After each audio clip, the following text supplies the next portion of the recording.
regard no one, say no one according to the flesh. What that means is that a congregation cannot,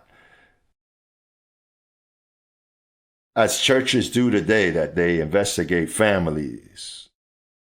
That family is not to be trusted. They say that it is his third matrimony.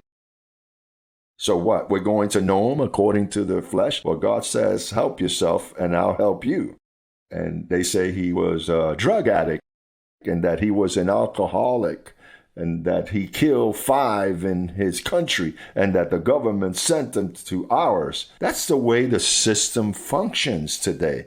And they give you an application, and who are you? Before accepting them as members, they investigate your life. In this ministry, we are not interested in what happened to you before you got here.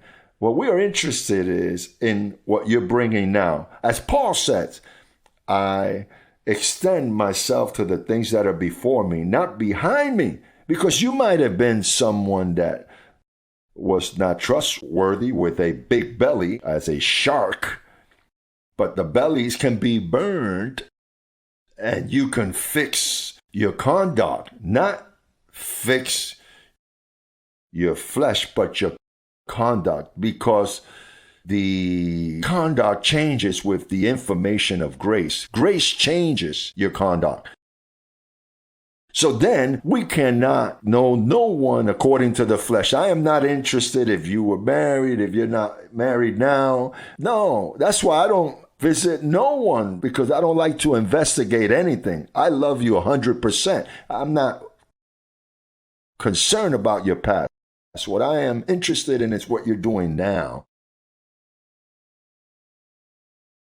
So then a church that violates this principle in knowing someone according to the flesh, it's not a church, it's a synagogue. If you know people according to the flesh, that is a synagogue, because only in the law people were known according to the flesh. As soon as in a church someone is known according to the flesh, immediately it stops being the church of Christ, because it's violating principles. You don't do that. You don't do that to anyone. That's why God, to the Samaritan woman, he gave her an example. You've had five husbands, but forget about that. Don't speak to me about your past. I don't want to know you according to the flesh. I have a water that's coming in 14 barrels, but the one that's serving that water has not arrived. But if you drink of the water that I give you, your thirst will be quenched.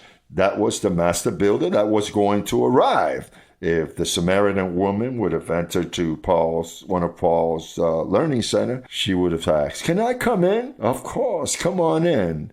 "Oh, but No, Samaritan woman, I don't need to know about your past, that you have 5, 6 husbands. No. He presents her perfect forever. That's why, you know what happens is that we, because of our upbringing, your grandfather, the way you were brought up, sometimes you have gone through very difficult times, and sometimes you go through beautiful experiences. But I'm not interested in the good or the bad. Oh, I behaved well all of my life.